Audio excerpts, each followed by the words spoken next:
In this lesson, we will see together les pronoms toniques, but more precisely, we will see soit.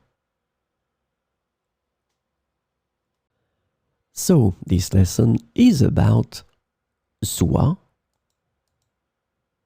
and the stressed pronoun soit can be translated into various ways in English, such as oneself, himself, herself, or themselves, depending on the context.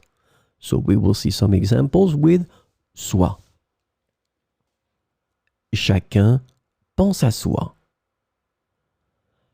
Chacun pense à soi. Il est important de prendre soin de soi.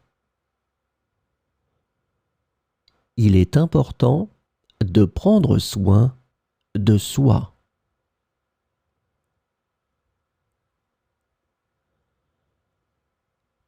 Chacun chez soi et les vaches seront bien gardées. Chacun chez soi et les vaches seront bien gardées.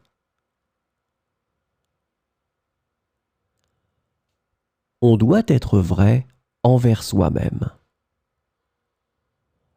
On doit être vrai envers soi-même.